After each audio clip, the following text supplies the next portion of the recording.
Baik, Bismillahirrahmanirrahim. Assalamualaikum warahmatullahi wabarakatuh.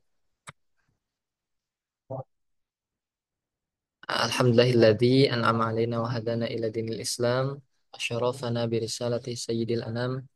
Asyhadu an la ilaha illallah wa asyhadu anna Muhammadar Rasulullah. Allahumma shalli ala sayyidina Muhammad wa ala ali sayyidina Muhammad.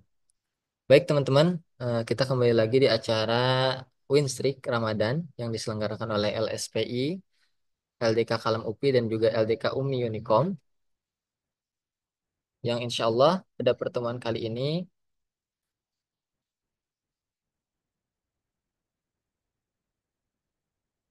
Insya Allah pada pertemuan kali ini kita akan membahas mengenai eh, kupas tuntas ekonomi umat Islam dan bagaimana penerapannya di era modern.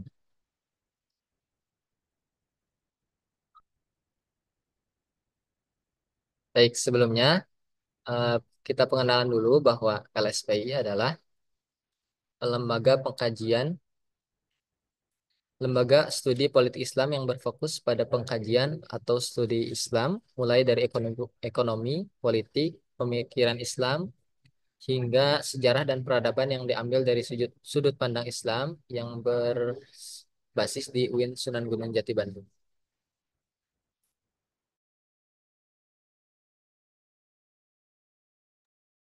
Nah, gimana nih teman-teman kabarnya? Ya, Alhamdulillah Alhamdulillah baik. hari ini adalah Winsrik yang terakhir di pekan ini ya.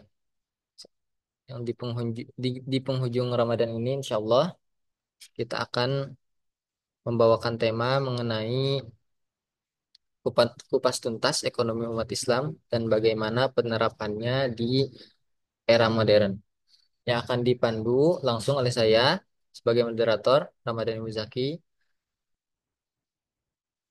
dan juga eh, pemateri yaitu oh iya, sebelumnya dikarenakan eh, pemateri yang pertama Bung Nurdin itu sedang tidak ada halangan, sedang ada halangan, maka pemateri kali ini akan diganti oleh eh, Bang Firman Syah yang insya Allah sama-sama mempunyai keilmuan dalam bidang ekonomi ataupun media analisis.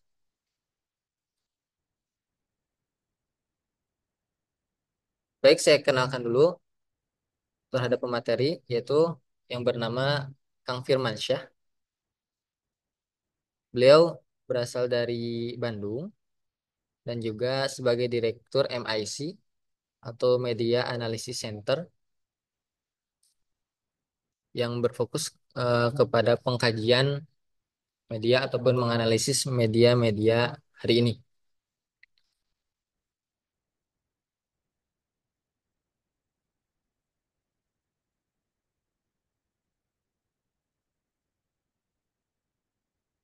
Sebelum kita mulai ke acara yang inti, saya ingatkan kepada teman-teman untuk membuka kameranya agar sama-sama menyimak dengan baik dan juga untuk mencatat poin-poin penting yang insya Allah semuanya isinya daging semua, bisa menjadi bahan eh, de- bahan diskusi teman-teman.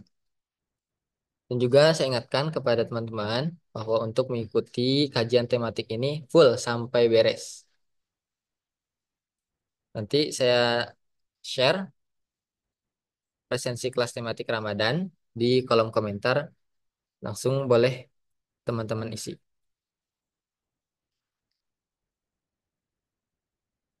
Fakultas Ekonomi dan Bisnis Islam UIN hadir, Masya Allah.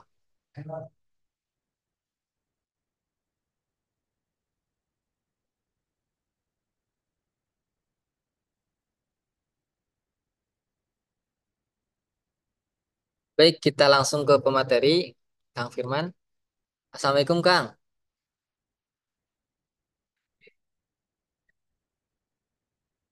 Waalaikumsalam warahmatullahi wabarakatuh. Apa Kang kabarnya, Kang? Masya Allah. Alhamdulillah sehat, sehat. Alhamdulillah.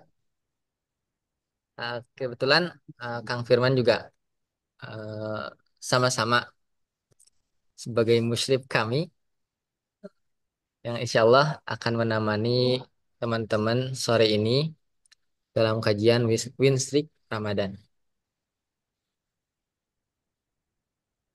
Tema yang kita ambil Kang mengenai bagaimana mengenai ekonomi umat Islam dan bagaimana penerapannya di era modern Kang. Untuk mempersingkat waktu, kita akan memulai kajian Winstrik ini sampai pukul 16.45. Setelah itu kita lanjut sesi tanya jawab bagi teman-teman. Ya, Kita mulai acaranya dengan membaca Bismillahirrahmanirrahim. Bismillah. Baik, saya silahkan kepada Kang Firman untuk memulai presentasinya. Ya, ini saya belum masuk ke presentasinya ya. Bentar, saya coba ini masuk dulu di laptop. Jadi saya pakai dua dua user. Jadi kalau untuk aja di sini kalau karena laptop tuh aduh kalau saya lemot banget kalau Siap, Kang. kalau PPT ya sama video sekaligus gitu. Ya, Bismillahirrahmanirrahim. Assalamualaikum warahmatullahi wabarakatuh. Waalaikumsalam warahmatullahi wabarakatuh. Alhamdulillah, nahmadu wa nasta'inuhu wa nastaghfiruhu wa na'udzu billahi min shururi anfusina wa min sayyiati a'malina may yahdihillahu fala mudilla lahu wa may yudlil fala hadiya lahu. Ya, alhamdulillah teman-teman kita bisa berjumpa lagi di agenda Winstrik Ramadan ya, agenda LSPI. Saya di sini diminta untuk menggantikan ya materi yang berhalangan. Meskipun saya juga agak kaget ya. Kaget. Soalnya bukan kalau ngisi ada nggak masalah, cuman ini temanya ya, tema-tema pembahasannya yang yang secara kajian memang bukan fokus di bidang saya seperti itu kan, tetapi coba memberikan sedikit gambaran ataupun mungkin sharing ya eh, terkait saya teruskan audio. Nah, saya coba sharing ya, dan alhamdulillah sebenarnya kalau untuk ekonomi saya pernah mengkaji satu buku, ada satu kitab yang namanya Nizamul Iqtisadi fil Islam. Jadi secara gambar umum saya alhamdulillah sudah mendapatkan ilmu itu gitu kan. Mungkin secara pendalaman fakta, karena saya bukan orang yang dalam bidang bisnis ataupun dalam ekonomi praktisi lah seperti itu. Tapi mau kalau dalam praktek misalnya dalam bidang lain.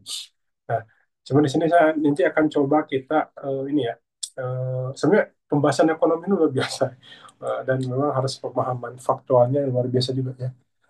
Apa pemahaman ekonomi yang menyeluruh gitu kan, harus memang memahami fakta hari ini ekonomi, sehingga nanti ketika kita membahas ekonomi kita akan paham terkait faktual ya, fakta faktual terkait apa ekonomi itu sendiri seperti itu. Karena kalau tanpa faktual biasanya kita akan sulit untuk memahami apa ya konteksnya adalah kita kan memahami ekonomi itu ada dua hal. Pertama dari sisi teori, ideologi, dan juga dari sisi praktek realitasnya kan gitu. Nah ini hari ini yang banyak orang keliru itu ya dalam aspek eh, mencocokkan antara konsep dan juga fakta ekonomi seperti itu ya.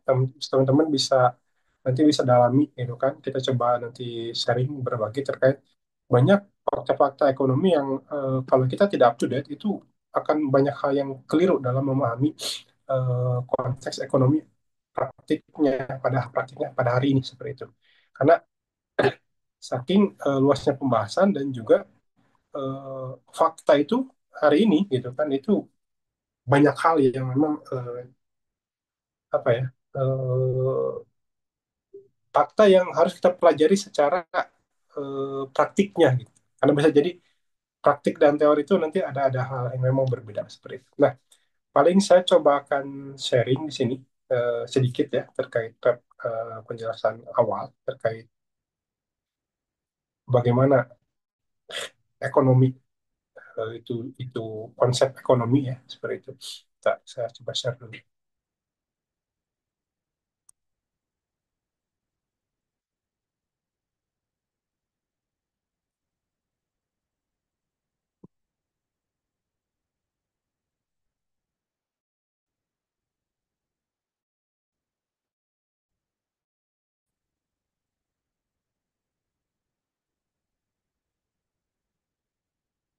Sudah tampil?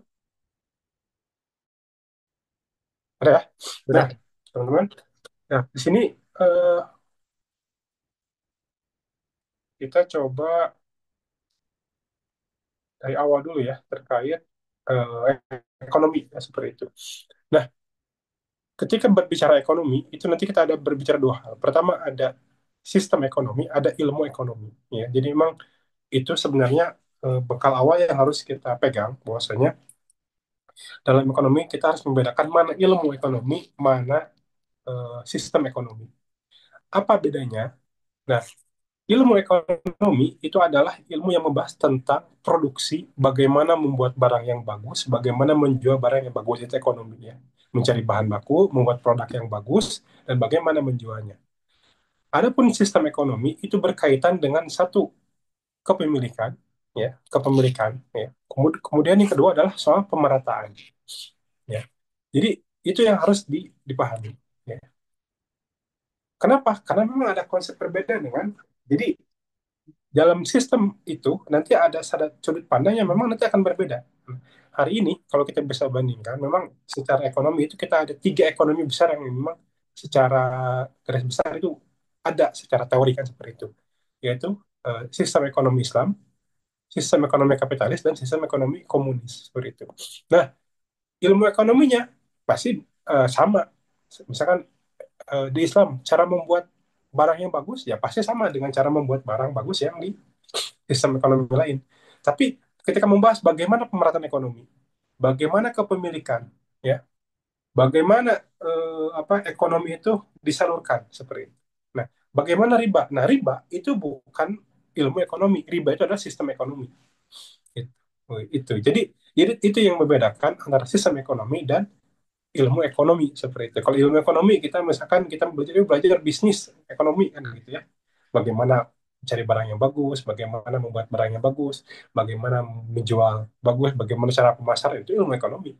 Tapi kalau sistem ekonomi, barang mana yang boleh dijual, barang mana yang tidak boleh dijual, riba haram atau tidak, ya, aspek kepemilikan, boleh nggak tambang dimiliki individu. Nah itu sistem ekonomi tuh. Jadi sejak awal ketika berbicara ekonomi, maka kita harus membedakan ada ilmu ekonomi, ada sistem ekonomi. Itu yang harus yang harus dipahami di awal. Karena itu nanti akan berefek kepada ketika kita berbisnis, ketika kita melihat ekonomi, kita tidak akan terjebak kepada hal-hal yang sifatnya apakah ini ilmu atau ideologi gitu. Nah, jadi ketika kita sudah membedakan itu, maka kita akan bisa melihat permasalahan-permasalahan yang hari ini ada. Ya. Termasuk juga kita melihat apa sih masalah ekonomi hari ini seperti itu. Ya. Sehingga kok Indonesia ini hari ini gitu kan ya kalau negara lain mungkin terlalu jauh. Kenapa ekonomi Indonesia hari ini itu lesu? Bahkan kemarin kan mencatat rekor di bursa saham itu eh, rekor terendah anjlok ditutup gitu kan apa babak belur seperti itu ya. Kenapa ekonomi Indonesia ini hari ini tidak dalam keadaan baik-baik saja? Dan kemarin juga saya lihat itu saya perhatikan juga ya. Di sini teman-teman udah pada mudik ya? Belum? Ini sudah pada tanggal 28 ya. 28 saya belum mudik ya, masih di Bandung seperti itu. Eh, Ternyata angka mudik ini menurun. Nah, pertanyaan kenapa angka mudik ini menurun? Nah, ada beberapa pakar menyebutkan karena memang ada faktor-faktor kelesuan ekonomi. Ya, wajar gitu kan. Dan saya juga merasakan hari ini tadi faktor-faktor ekonomi itu menurun, maka budget yang dipunya oleh masyarakat untuk mudik itu orang akan berpikir dua kali. Ya, karena kalau orang mau mudik gak bawa apa-apa itu malu gitu. Bayangin saja gitu kan, oh ini tadi kota gitu kan, datang ke kampung kok nggak bawa apa-apa gitu kan malu-maluin ya mending nggak mudik sekalian gitu kan kenapa karena banyak faktor nah contoh seperti itu contoh sederhana terkait problem ekonomi hari ini seperti itu jadi adanya ketimpangan ekonomi adanya kemunduran ekonomi yang tahun lalu itu arus mudik itu misalkan datanya setengah masyarakat Indonesia mudik sekarang mengalami penurunan dan relatif juga di jalan tuh masih ini belum ada kemacetan-kemacetan berarti lah misalkan kalau kalau ini tuh kalau mudik itu kan wow jalan tuh macet semua tapi sekarang nggak terlalu nah itu contohnya. Lanjut. Eh, nah Di sini ada dalam konteks ekonomi Islam, Allah menyampaikan, ya, langsung saya masuk ke terjemahnya aja, tidak akan bergeser kedua kaki seorang hamba pada hari kiamat nanti. Tentu tentang umur, ya. Kemudian tentang ilmu, ya, sejauh apa ilmu itu digunakan, diamalkan. Kemudian tentang hartanya, mohon maaf.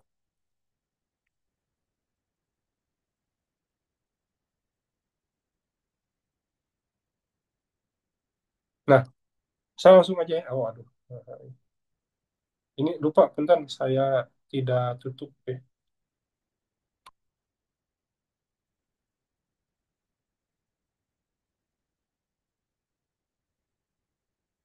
Oke, oke langsung ke sini, teman-teman.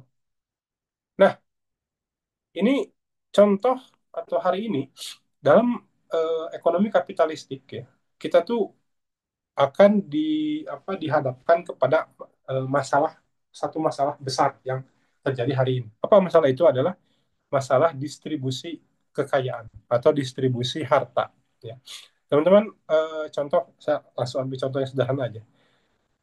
Hari ini saya melihat ya di sosial media dan sebagainya, ada orang yang makan sekali makan itu bisa 1 juta sampai 3 juta. Ada yang tahu sekali makan 1 juta, 2 juta, 3 juta? Ada pernah lihat? Halo? Oh, Ya. banyak.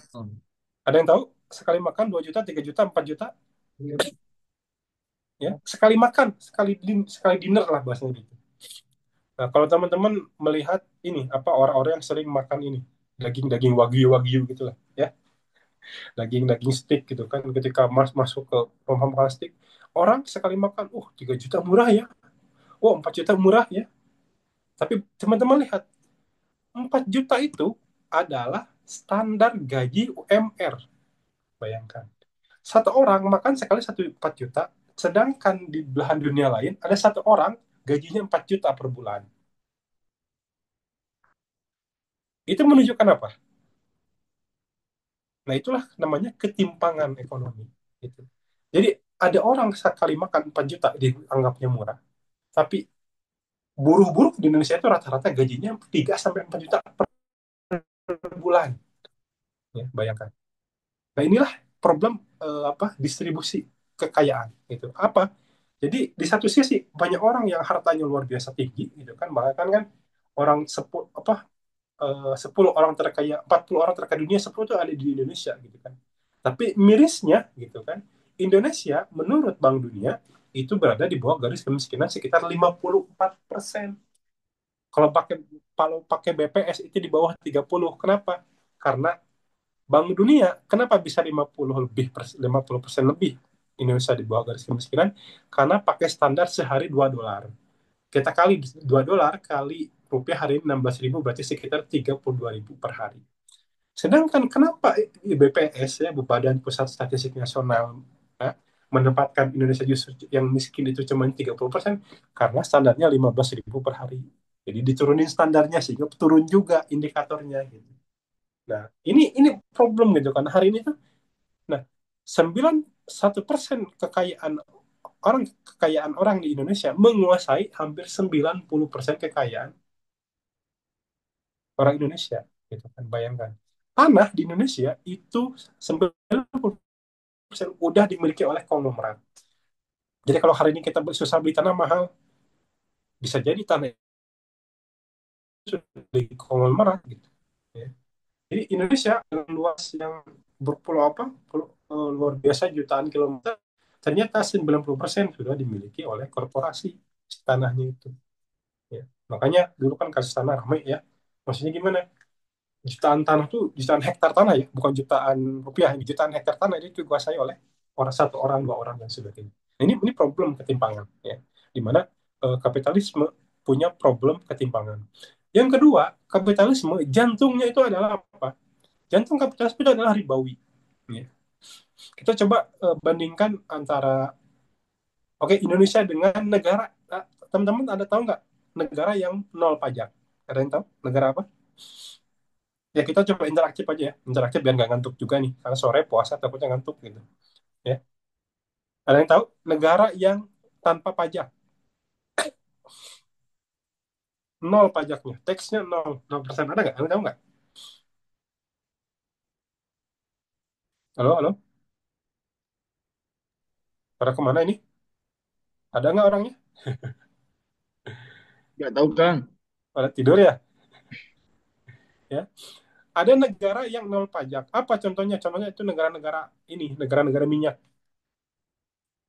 Jadi negara-negara minyak itu dia nol pajak. Jadi negara Arab ya. Seperti nol seperti itu.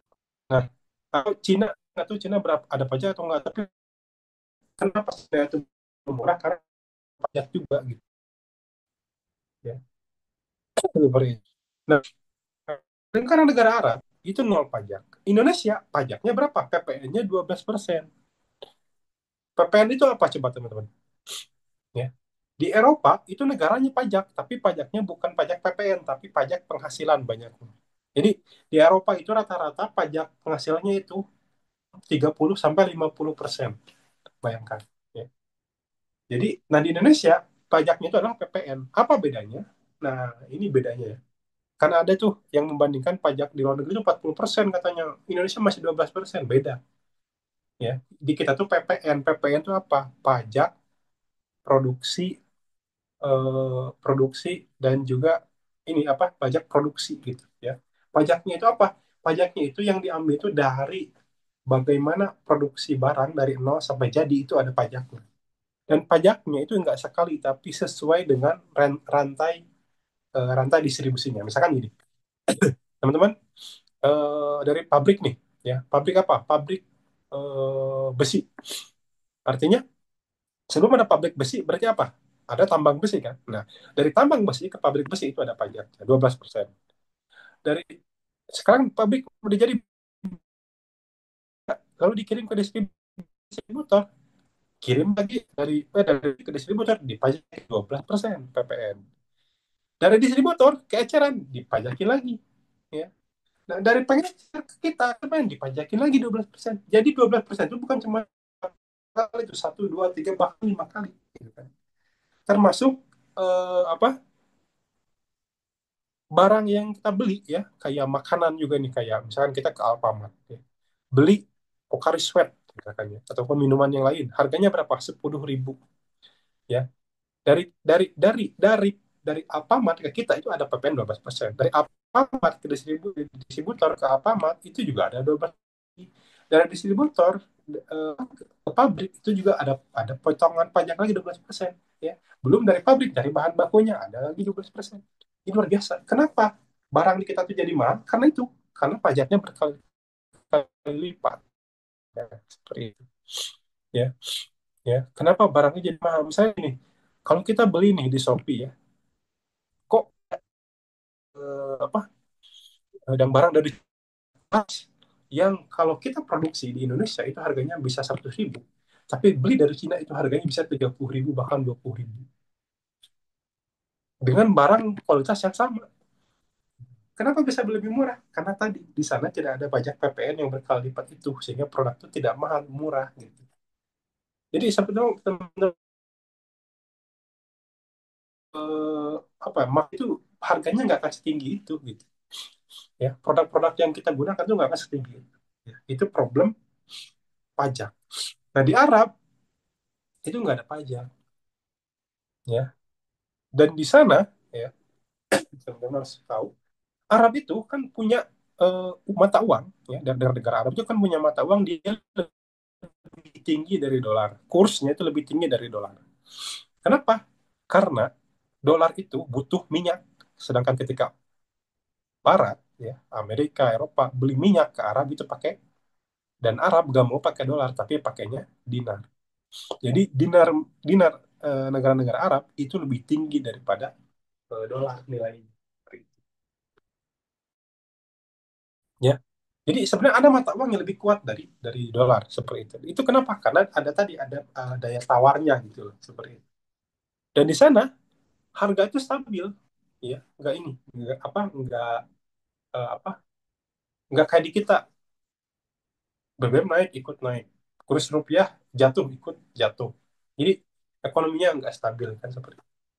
Nah, itu. Kemudian lagi ya, problem dalam dalam ekonomi kapitalisme hari ini kalau kita lihat itu adalah penerapan ataupun adanya sistem ribawi ya.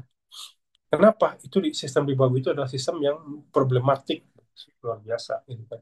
Di mana hari ini tidak ada sepertinya negara yang sekuler itu ya, tidak pakai ribawi. Padahal ribawi ini yang merusak ekonomi seperti itu ya. Pertanyaan gini, Allah yuhalilu apa? Allah yuhalil baik wa yuharrimu riba. Ya. Ketika Allah mengharamkan ribawi dan menghalalkan jual beli ekonomi, apakah manusia itu harus tergantung kepada sistem ekonomi ribawi seperti itu? Ya. Nah, Arab itu gitu kan, dia nol pajak dan dia juga nggak pakai sistem ribawi. Jadi mereka nggak punya hutang negara. Indonesia kalau teman-teman cek itu hutangnya sudah mencapai 7 sampai 8 ribu triliun. Dan itu dengan bunga utang yang tinggi, bayangkan. Ya. Jadi kalau kita punya hutang 9 ribu, kemarin itu kalau nggak salah, Indonesia itu punya jatuh tempo hutang itu sekitar 1.000 triliun. Ya. Jadi hutangnya itu luar biasa tinggi. Dan itu kenapa itu efek dari penerapan ekonomi ribawi. Dan penerapan ekonomi ribawi ini juga efeknya luar biasa teman-teman. Ya. Apa dan ini berkaitan juga dengan bursa pasar saham ya, pasar modal gitu kan seperti itu. Kenapa? Bayangkan teman-teman, hari ini ya ekonomi yang dia real itu cuma di bawah 20%. Sisanya itu ekonomi yang sifatnya bukan real tapi non real. Pasar saham, pasar saham, falas dan lain sebagainya. Jadi uang yang beredar di sektor itu sedikit. Kebanyakan uang yang beredar itu adalah di pasar non non real ataupun pasar saham. Ya, jadi hari ini banyak orang berburu-buru untuk jual beli saham, gitu kan? Itu kan apa? Sumbernya itu dari mana? Dari ribawi. Di mana ribawi itu dia jual beli uang, jual beli saham, jual beli apa IPO dan lain sebagainya. Gitu. Ya. Jadi orang itu lebih menyimpan uangnya itu untuk jual beli saham gitu kan, bukan bukan hidup di dalam dalam dunia yang nyata atau dunia sektor real gitu, seperti itu. Jadi meskipun hari ini kapitalisme ini secara ekonomi perputaran uang gede, tapi gedenya itu bukan di sektor real, tapi justru di sektor non real. Ya kan? Teman-teman punya 1 triliun gitu kan, jual, beli saham perusahaan ini, besoknya jual lagi, dapat untung gitu, ya. Nah, sedangkan ketika kita nanti dibandingkan dengan Islam gitu kan, Islam itu ya tidak ada ribawi, tidak ada pasar saham, artinya kalau tidak ada ribawi berarti tidak ada pasar saham yang sektor non real. Kemudian tadi tidak ada teks pajak ya, eh, pajak sebenarnya dalam Islam ada pajak, tapi pajak yang dimaksud berbeda dengan pajak dalam konteks ilmu kapitalisme seperti itu, konteks kapitalistik. Pajak itu nanti diberlakukan hanya dalam kondisi-kondisi tertentu. Artinya negara itu tidak menempatkan pajak sebagai sumber penghasilan. Dan sedangkan dalam kapitalisme, itu kan pajak itu adalah salah satu sumber penghasilan negara, dan itu salah satu yang paling besar. Seperti itu.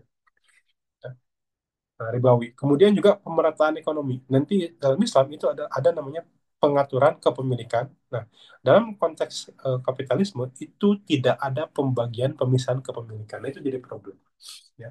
Karena tidak adanya eh, tidak adanya pembagian kepemilikan, maka akan berefek kepada distribusi kekayaan yang tidak merata.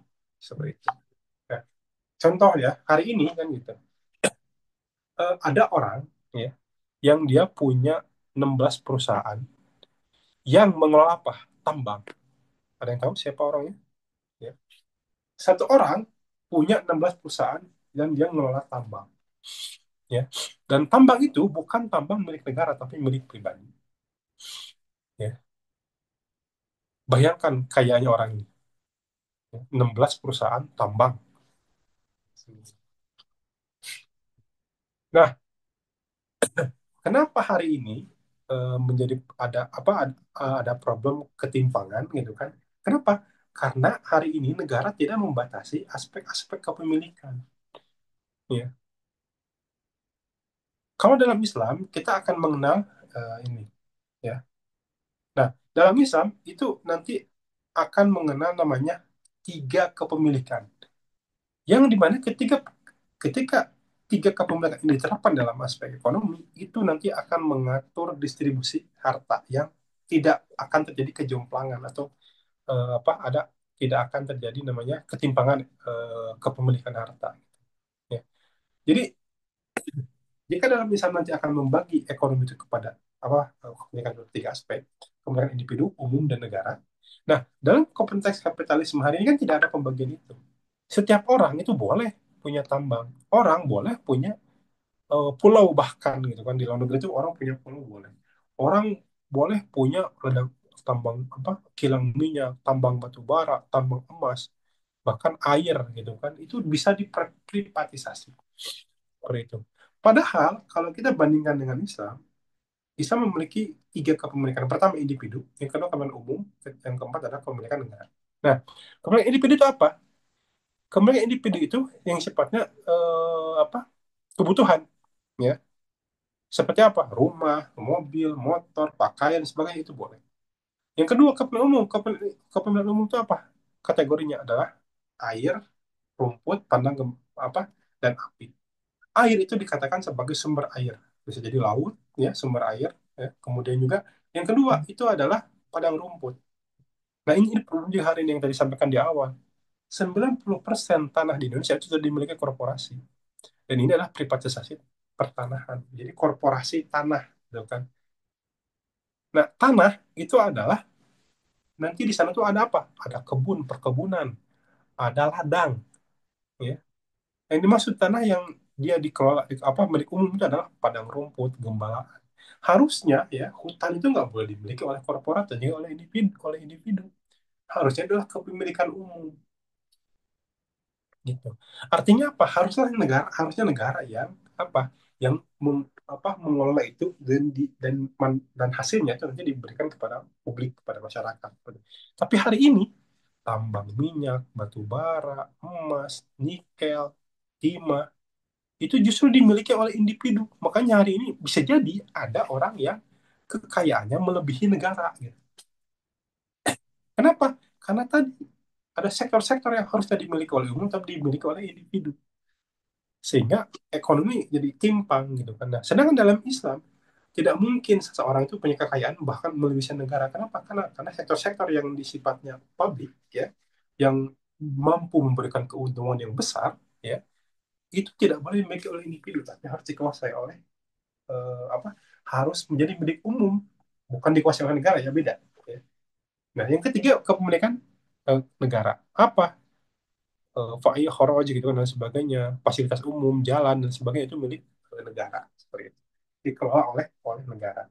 Nah, hari ini gitu kan, ketika kepemilikan itu tidak dibatasi, yang terjadi apa? Yang terjadi tadi ketimpangan ekonomi luar biasa. Ya.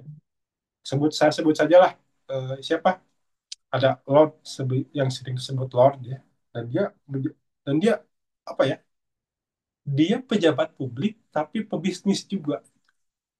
Dan ini apakah apakah tidak mungkin ada bentrok kepentingan ataupun apa istilahnya eh, seorang yang punya bisnis tetapi juga menduduki jabatan-jabatan publik, jabatan pemerintahan.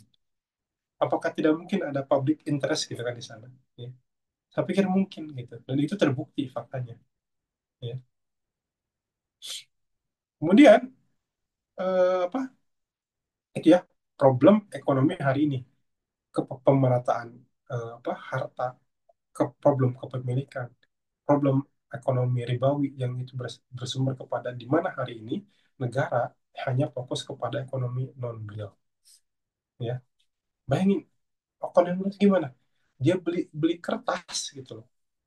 Ya, oh saham ini satu lembar 3.000 udah beli. Oh, kemudian besoknya bisa jadi 4.000 bahkan bisa anjlok. Ya itu sektor ekonomi non real. Ya. Sedangkan kita hidup di mana? Di ekonomi real kan?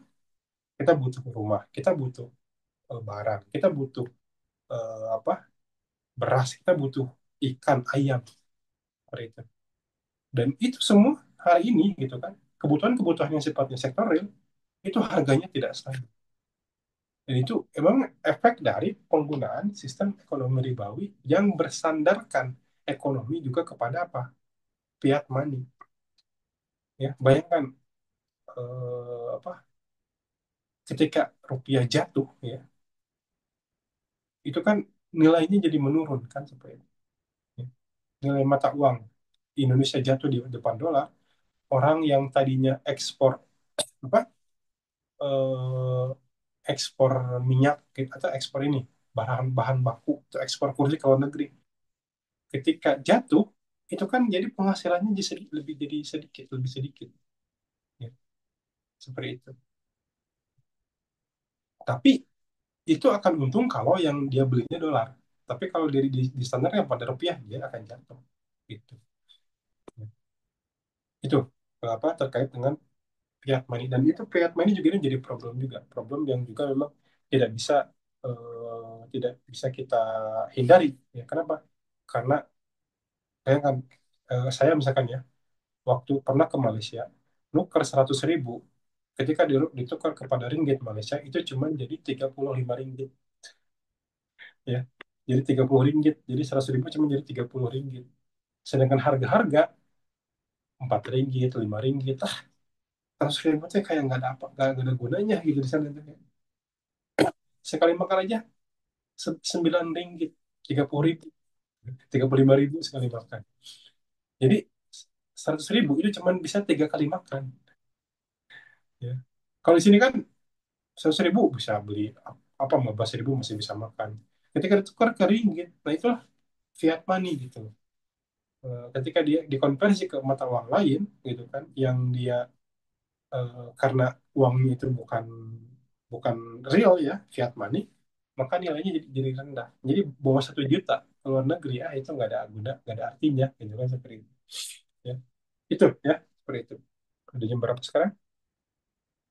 Ya, sudah setengah jam, mangga Kang Zaki, kita coba, itu pengantar dari saya, sudah lumayan panjang ya. Terus, Kang Zaki, kita tanya jawab aja.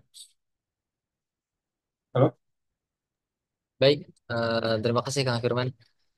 Kita sudah lihat gambarannya ya bahwa sistem ekonomi yang hari ini adalah dibangun di atas ribawi. Kita melihat bahwasanya pembangunan hari ini itu dibangun di atas hutang-hutang yang pastinya hutang itu eh, berdasarkan yang sistem ribawi tadi. Ya. Selanjutnya adalah mengenai penerapannya, Kang. Hmm, Tadi kan kita membahas sistem ekonomi ya, hari ini, menyangkut tema tadi, bahwasanya di era hari ini yang begitu carut marutnya itu, dan di era kontemporer seperti ini banyaknya problematika umat saat ini dalam berbagai bidang ekonomi, khususnya ketika teknologi baru misalnya kan seperti hmm, kripto, AI dan lain sebagainya. Bagaimana eh, sistem ekonomi Islam ini, apakah mungkin masih relevan untuk diterapkan atau sudah lapuk di telan zaman gitu ya? oke. Ya, terkait, jadi gini, kita harus memahami Islam itu kan istilahnya adalah kafah ya. Artinya apa? Sempurna. Kafah itu kan seperti itu. Tapi Islam bukan cuman sempurna. Syariat Islam itu dia syamilan wa kamilan ya.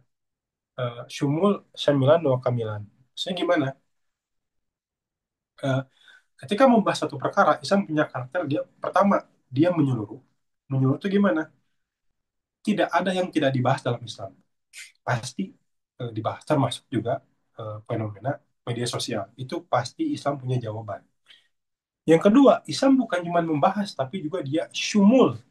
Syumul itu gimana? Syumul itu pembahasannya mendalam, nggak dangkal. Ya. Jadi menempatkan sosial media hari ini, ya, TikTok, toko apa, TikTok, Facebook, Instagram, dan juga apa marketplace, Islam punya jawaban. Gitu kan. Kenapa? Karena semua itu pasti sebenarnya berkaitan juga dengan apa bagaimana mengatur akar-akar dalam konteks jual beli dan lain sebagainya. Gitu. Nah, kalau kita berbicara pada aspek eh, digital, dunia digital, sebenarnya secara fakta ya ada perubahan, tapi secara secara prinsip itu sama-sama aja kan gini. Yang namanya jual beli itu kan pertama ada barang yang dibeli, yang kedua ada alat tukar, itu kan. Kemudian ada pembeli, ada penjual.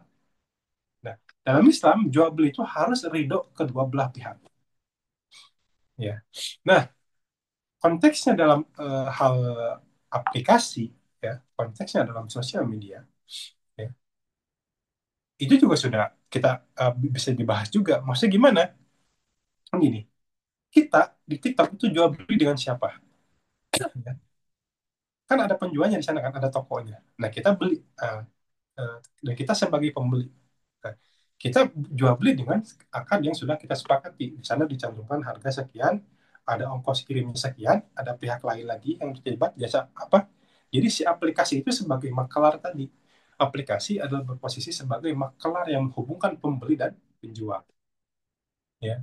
Kemudian ada biaya kirim, gitu kan? Ada biaya ongkir. Nah, paket ini, ongkir ini bekerja sama dengan aplikasi itu, gitu kan? Di sana sudah ditentukan harganya. Jadi eh, apa ya? Persoalan itu pun Islam membahas itu bisa, gitu kan? Apa menjawab persoalan itu. Boleh nggak jual beli di TikTok? Boleh. Boleh nggak jual beli Shopee? Boleh. Tapi dengan ketentuan-ketentuan tadi, ya, di dalamnya tidak ada unsur ribawi, tidak ada unsur goror. Goror itu gimana? Misalkan kita beli barang yang nilainya itu tidak kita ketahui. Apa contohnya? Pernah dengar mystery box? Pernah mystery Nah, box. mystery box itu haram itu. Karena di sana ada goror, unsur goror. Apa goror itu? Unsur kita membeli sesuatu barang yang tidak pasti, perjudian. Sedangkan dalam Islam, kita jual beli itu harus dengan barang yang sudah tertakar. Misalkan gini, kita beli buah 1 kilo, harganya berapa? 10.000. Mystery box. Oh, Kang, kalau akan beri ini, oh ini nilainya bisa lebih dari 10.000 atau bisa lebih dari 100.000. Bahkan bisa sampai juta, tapi bisa juga jong gitu. Nah, itu kan perjudian. Ya. Itu judi kan? Kita membeli sesuatu yang nilainya tidak tidak kita ketahui. Tapi kan hari ini orang semangat gitu. Kenapa? Karena apa? Bukan semangat dapatnya, tapi lebih semangat jadi kontennya gitu. Ya hari ini seperti itu. Nah, jadi selama syarat dan rukunnya itu terpenuhi dalam akad jual beli itu tidak masalah pakai menggunakan aplikasi juga. Seperti itu. Ya. Tapi juga ada problem juga di apa dalam konteks ekonomi hari ini, di konteks di marketplace. Kenapa? Karena kalau teman-teman perhatikan juga, rata-rata di marketplace itu barangnya bukan barang-barang asli produksi lokal. Di sana tuh banyak justru yang menjadi apa yang ditakutkan oleh banyak pihak itu, marketplace itu dia menjual barang-barang yang itu dia barang-barang impor yang menghancurkan produksi nasional, produksi warga masyarakat. Gitu. Contoh apa? Kita beli nih sepatu gitu kan ke toko di Jumberung, produksi nasional. Harganya, oh 100.000 mahal ya. Oh di Shopee cuman 60.000. Nah, bisa jadi kenapa di Shopee itu murah itu sebenarnya bukan barang yang sama, tapi barang yang hasil dari impor dari luar negeri. Nah, itulah jadi problem juga tuh, gitu kan. Jadi melihat ekonomi atau melihat problem di sosial media dan juga marketplace itu jangan jadi ada dua hal. Ada problem akad, ada problem ekonomi secara lebih luas lagi, secara makro, secara terkait dengan produk-produk yang dijual. Ya. Bisa jadi produk itu nggak haram, kan sepatu, jaket, apa ini, itu tidak haram. Tapi itu ada problem di mana? Problem di mana negara itu tergantung kepada produk-produk luar negeri. Yang artinya apa? Sistem ekonomi real di Indonesia itu terancam. Ya, kemarin ya, teman-teman pernah dengar kan, ada penutupan pabrik kain di apa di mana ya? Di Magelang di mana ya? Yang Seritek itu pernah pernah dengar nggak? Pernah Mas. Bayangkan, Seritek itu salah satu pabrik kain terbesar di Asia Tenggara. Tapi bisa sampai tutup, bayangkan. Artinya apa? Artinya Seritek itu kalah saing dalam memproduksi kain yang murah, yang terjangkau ataupun yang dibutuhkan pasar. Nah, pertanyaannya, ketika Seritek tutup, siapa nih yang mengisi apa kebutuhan kain nasional? Nah, itu jadi problem hari ini. Kenapa pabrik-pabrik di Indonesia banyak yang tutup? Gitu kan? Kenapa? Karena pasarnya dipenuhi bukan oleh pabrik-pabrik dari nasional, bisa jadi dipenuhi oleh pabrik-pabrik dari luar negeri. Dan disitulah makelar impor itu bermain. Gitu. Jadi ketika masyarakat nih butuh jagung, ya, ini para mafia ini bukannya ngambil dari warga jagung itu ataupun meningkatkan produksi jagungnya, tapi ngambil dari impor. Kenapa? Karena ternyata impor satu lebih murah harganya, kedua orang yang membuat kebijakan itu dapat fee, itulah para mafia, gitu kan. Maklar itu di situ bermain. Jadi teman-teman jangan jangan berpikir ya gula yang kita minum itu gula produksi pabrik lokal, bisa jadi itu gula impor, ya. Kemudian apalagi daging sapi. Daging sapi yang kita makan ya setiap hari yang jadi bakso, jadi steak, jadi apa? Itu kebanyakan impor itu. Bukan sapi produksi lokal, ya. Bukan sapi produksi orga gitu. Ya. Kenapa? Dan pertanyaan kenapa sapi itu apa daging sapi itu bisa masuk? Karena sudah ada tekan impor daging dan itu harganya dulu itu lebih murah. Gitu. Jadi contoh misalnya gini, kalau saya pergi ke pasar Ciroyom gitu kan, ada eh, daging impor harganya 100.000. Sedangkan kalau daging lokal itu harganya 120.000. Kok bisa ya impor lebih murah? Sedangkan daging lokal lebih mahal. Karena di luar negeri itu apa pertanian, peternakan itu sudah skala industri. Jadi sudah besar lah kapasitas produksinya. Sehingga perlu produk-produk yang dimiliki itu ketika sudah memenuhi kebutuhan nasionalnya, dia perlu diekspor ke negara-negara lain. Dan disitulah terjadi praktik maklar, ya, kebijakan seperti itu, ya. Termasuk kemarin, ya, Indonesia butuh butuh BBM, ya, 9 juta barrel, ya. Kebutuhan sebenarnya Indonesia itu punya minyak juga, akan tetapi ya yang sama kemarin juara nomor satu Liga Korupsi, itu kebijakan itu dirubah seolah-olah Indonesia butuh impor. Bayangkan. Jadi ketika Indonesia tidak butuh impor, tetap dirubah kebijakannya agar Indonesia butuh ekspor, butuh impor. Bukan cuma minyaknya ekspor impor, tapi minyaknya juga dioplos. Luar biasa. Ya. Pertalite dirubah jadi Pertamax gitu. Dioplos. Ya.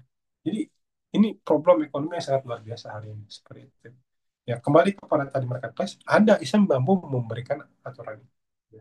Tentu kalau ingin memahami lebih detail, ya harus belajar lebih detail. Kita nanti harus ada kelas terkait bagaimana apa konteks jual beli dalam sosial media atau juga jual beli di marketplace seperti itu. Ada semua itu, ya. Ya, saya termasuk juga saya beberapa kali juga jual barang juga di Facebook, ya, atau barang juga di Shopee. Saya jualan juga, pernah jualan juga di Shopee. Nah, ketika jualan di Shopee, saya ada tidak pakai fitur-fitur yang secara akan-akan itu bermasalah apa? Yaitu adalah Shopee Pay Later. Ada yang tahu? Ada yang pernah pakai Shopee Pay Later? Ya, ada yang tahu? Ya. Nah, ini Shopee Pay Later ini dalam akad Islam itu problematik. Ya. Jadi ada yang beli, Kang, ini barangnya apa? Ready? Ya, harga sekian, oke. Lah, Kang, kok nggak ada Shopee Pay Later? Oh, saya bilang nggak bisa. Saya memegang prinsip tidak boleh menggunakan Shopee Pay Later. Kalau beli harus kontan langsung, jadi tidak kredit. Seperti itu contoh ya. Jadi Kang Jaki ya. Jadi dalam konteks sosial media, marketplace itu Isam juga punya jawaban atas persoalan itu. Itu kan sifatnya dia apa problem yang muncul hari ini ya, muncul problem-problem ataupun fenomena eh, kontemporer yang hari ini muncul kan seperti itu ya. Dan Islam, karena Islam tadi sudah dia sempurna, artinya semua itu sudah bisa dijawab persoalan-persoalan yang muncul seperti itu. Ya. Termasuk dalam konteks lebih teknis, lebih rinci lagi terkait dengan sosial media, apa berjualan di sosial media, berjualan di marketplace dan bagaimana akad-akadnya, ya itu ada semuanya seperti itu. Ya, Kang Zaki, enggak? Baik, terjawab sekali Kang. Ah, jadi semuanya itu kan sudah sudah terjawab di din yang syamil ini dan juga kamil, yang pasti semua permasalahan baik dari ekonomi dan lain sebagainya itu pasti sudah memiliki jawabannya masing-masing. Misalkan tadi seperti yang Kang Firman katakan, ketika ada hal baru, ke- eh, jikalau memenuhi syarat-syarat yang bisa menghalalkan ataupun membuat hal itu boleh, maka itu diperbolehkan ya.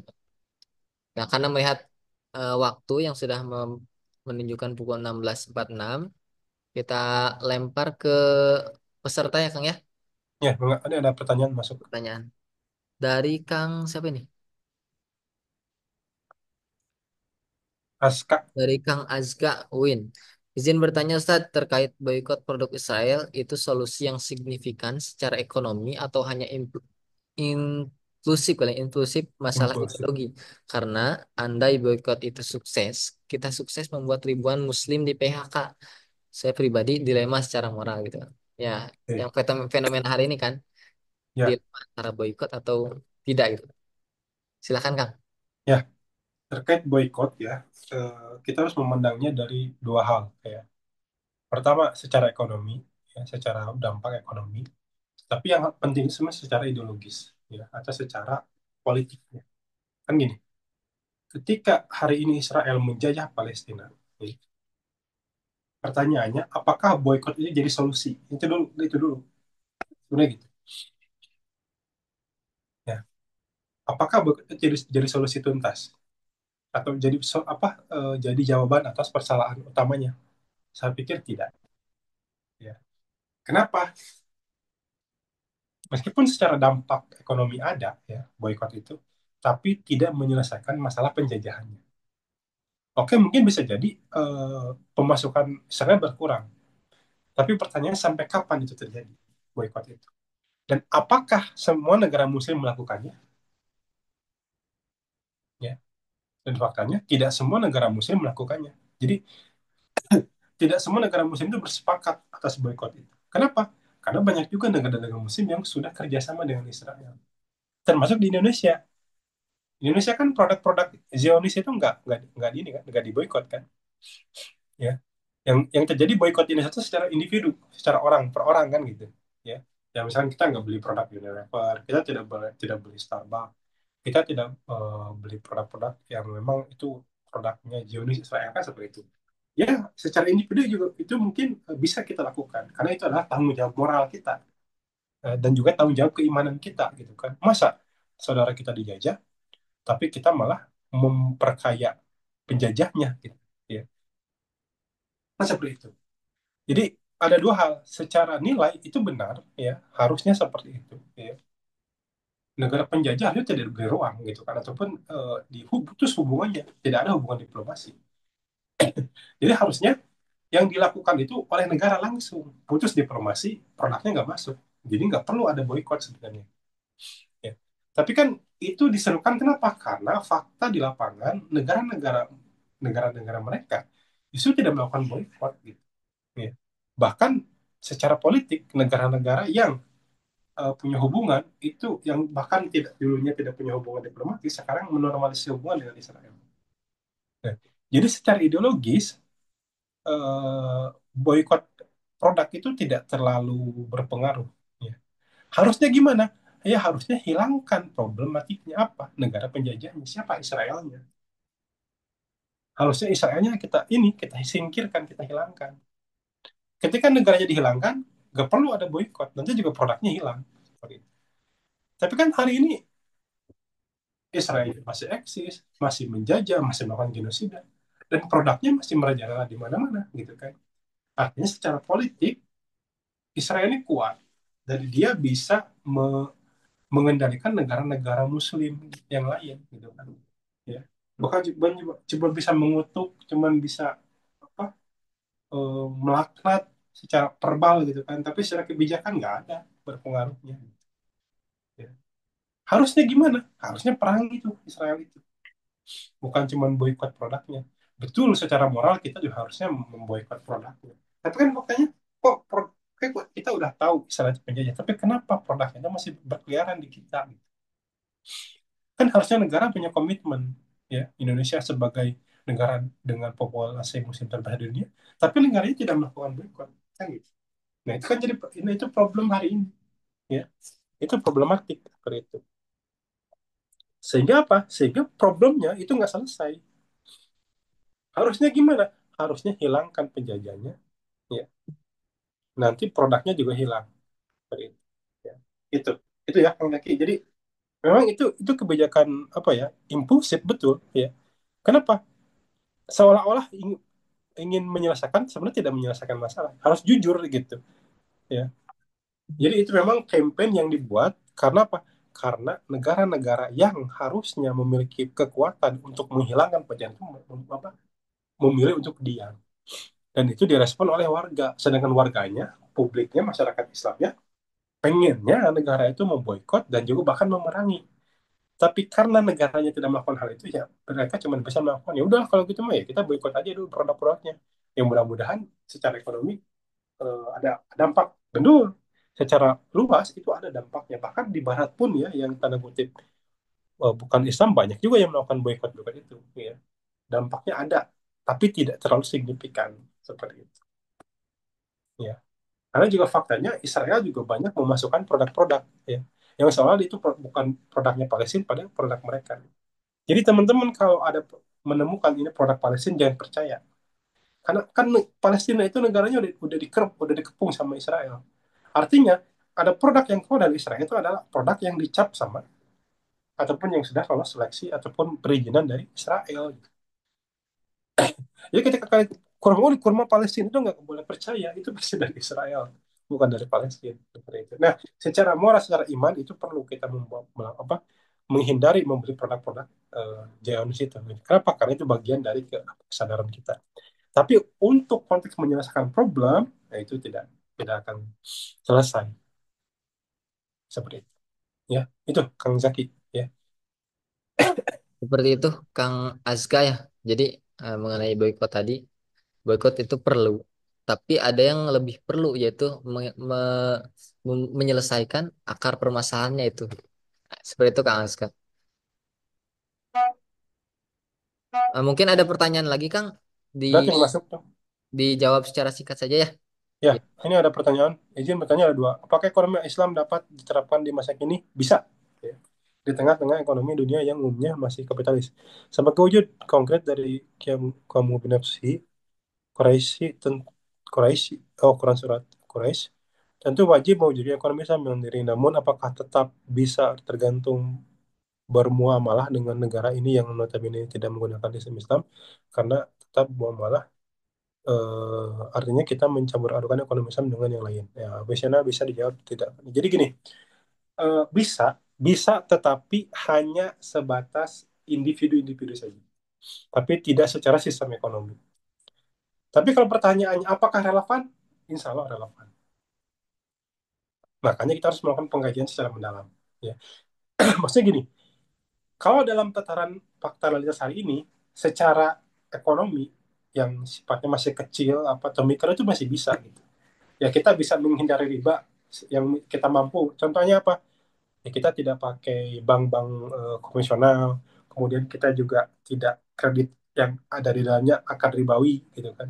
Kemudian kita juga tidak beli barang itu harus langsung ke orangnya, termasuk juga apa menghindari akad-akad yang di dalamnya ada goror kan gitu ya, leasing dan lain sebagainya, kemudian juga asuransi gitu. Itu bisa kita hindari. Tetapi menerapkan secara negara, berarti negaranya harus dirubah. Jadi sistemnya harus diganti dulu baru Islam bisa diterapkan. Tapi ketika diterapkan, apakah kompatibel dengan keadaan hari ini? Insya Allah, yang namanya Al-Quran itu adalah cocok di zaman manapun sampai kapanpun. Ya. Karena Al-Quran itu sifatnya universal, bahkan untuk orang kafir pun gitu kan seperti itu. Ya. Islam juga sama. Ekonomi Islam itu akan kompatibel. Bayangkan gini, ketika hari ini negara menerapkan pajak, apakah bisa negara hidup tanpa pajak? Pertanyaannya, bisa. Dari mana sumbernya? Dari kekayaan alam. Tadi saya sebutkan, Arab Saudi itu nggak ada pajak. Dari mana negara membangun ekonomi? Dari kekayaan sumber daya alam. Bayangkan, dari minyak saja sudah cukup, sudah berlimpah. Teman-teman bisa bayangkan di Indonesia, minyak ada, gas alam ada, batu bara ada, emas ada, di Papua timah ada, uranium ada, nikel ada. Itu semua tuh kalau dikelola dengan benar, APBN yang tiga ribu masih kecil, seribu triliun bisa didapat sepertahun itu, ya. Apa dari satu sektor saja 1.000 triliun itu dari satu sektor bisa didapat dari emas aja, belum lautnya, belum hutannya, ya. Jadi Arab saja itu Arab gitu kan dengan minyak doang itu sudah cukup, apalagi Indonesia harusnya bisa, ya, kebayang nggak ya, Freeport per tahun berapa itu yang dipublikasi, yang aslinya jauh lebih besar, ya. Belum minyak, minyak itu juga banyak juga, bayangkan kita tuh juga banyak minyak meskipun bukan negara gurun pasir ya, ada juga banyak minyak kita itu. Minyaknya di mana? Minyaknya di lepas pantai, ya, di luar apa di laut lah seperti itu. Emas ada, emas juga di mana-mana ada emas, uranium ada, nikel ada, timah ada, luar biasa kekayaan itu. Kalau dihimpun gitu kan, 12.000 triliun itu bukan bohong gitu kan, bisa didapat seperti itu, ya.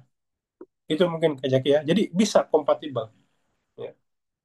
Jadi eh, bisa diterapkan dengan zaman kita hari ini pun. Justru kalau sistem bisa diterapkan, ya, itu keadilan itu luar biasa akan terjamin. Ribawi akan dihilangkan, distribusi kekayaan itu akan dibuat merata, tidak ketimpangan seperti hari ini yang ekonominya timpang. Seperti kenapa hari ini bisa timpang? Karena ekonomi distandarkan pada sektor-sektor yang sifatnya apa? Pendapatan daerah, enggak,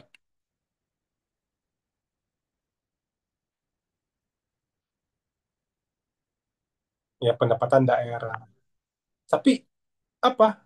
Ketika ada orang apa belum makan, belum bisa minum, tidak punya rumah itu tidak dihitung. Jadi yang dihitung itu uangnya aja. Padahal uang yang ada gitu kan itu belum tentu dimiliki oleh semua orang, tadi ketimpangan ekonomi gitu. Ada orang di Indonesia hari ini 40 juta, mungkin dalam rekening di ATM-nya cuma 1 juta, 2 juta, 3 juta. Tapi ada 10 orang rekening ATM-nya itu triliunan gitu. Bayangkan kalau triliunan itu dibagi rata, mungkin ekonominya akan lebih rata. Tapi kan yang terjadi nggak seperti itu, ketimpangan ekonomi seperti itu. Kenapa? Karena distribusi kekayaan itu tidak merata. Jadi kekayaan itu terkumpul di orang-orang tertentu yang hari ini kita kenal dengan oligarki tadi. Ya, itu Kang Yaki ya, enggak?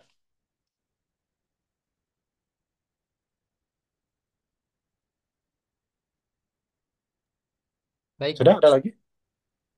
mungkin dikarenakan waktu ya Kang ya. Ya, enggak, Insya silakan. Allah buat teman-teman mudah-mudahan terjawab ya Kang Zaki. Kang Aditya Rahman mudah-mudahan terjawab. Ya, mungkin kalaupun ya, ingin bertanya lebih lanjut nanti bisa melalui kajian-kajian berikutnya bersama LSPI. Mungkin sama Kang Haris nih. Ada Kang Haris juga nanya lagi Kang. Mungkin di lain waktu ya kita salin dulu pertanyaannya. Insya Allah kita akan menjawab di melalui feeds Instagram di LSPI ataupun nanti kita adakan kajian lagi. Mungkin seperti itu Kang, kita langsung ke closing statement saja dari Kang Firman. Silakan Kang.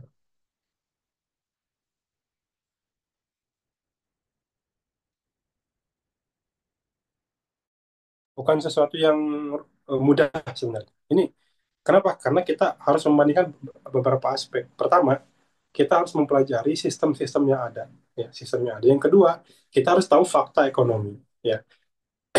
Dan kita juga harus tahu kenapa penyebab ekonomi hari ini tuh hancur gitulah seperti itu, ya. Dari segi prakteknya dan juga dari segi konsepsinya seperti itu. Nah, bagusnya teman-teman mengkaji dari segi eh, konsepnya dulu. Sehingga nanti fakta, kenapa faktanya menjadi seperti ini? Karena itu efek dari konsep. Gitu. Jadi kalau kita ingin memahami ekonomi, pahami realitas, pahami konsepsinya. Sehingga nanti ada kecocokan antara realitas dan konsep. Loh, kenapa kok sekarang ini? Nah, karena ada konsepnya. Kenapa seperti ini? Ada konsepnya. Gitu. Termasuk ketika kita berbicara Islam masuk mampu menjawab persoalan karena pertama ada konsepnya, yang kedua meskipun tidak diterapkan hari ini sudah pernah diterapkan dan itu berhasil. Itu ya, mungkin dari saya. Assalamualaikum warahmatullahi wabarakatuh. Waalaikumsalam warahmatullahi wabarakatuh. Terima kasih Kang Firman yang sudah Ya, memberikan sedikit ilmunya dan juga sudah meluangkan waktunya. Juga teman-teman yang sudah bergabung, kami ucapkan terima kasih. Insya Allah kita akan berjumpa lagi di lain waktu dan juga hari ini adalah win streak terakhir kita. Mudah-mudahan ilmunya bermanfaat, bisa dijadikan ajang untuk diskusi buat teman-teman. Dan juga silakan teman-teman bisa diisi formatnya, format absensinya untuk mendapatkan sertifikatnya. Baik, kami ucapkan dari keluarga LSPI UIN Bandung, karena sebentar lagi Lebaran ya teman-teman ya. Minal aidin wal faizin. Mohon maaf lahir dan batin. Semoga puasa kita diterima oleh Allah Subhanahu wa taala dan majelis ataupun pertemuan kita bisa bermanfaat bagi kita semua. Billahi taufik wal hidayah. Wassalamualaikum warahmatullahi wabarakatuh. Jangan lupa follow LSPI UIN Bandung di Instagram untuk info-info kajian berikutnya. Terima kasih. Assalamualaikum.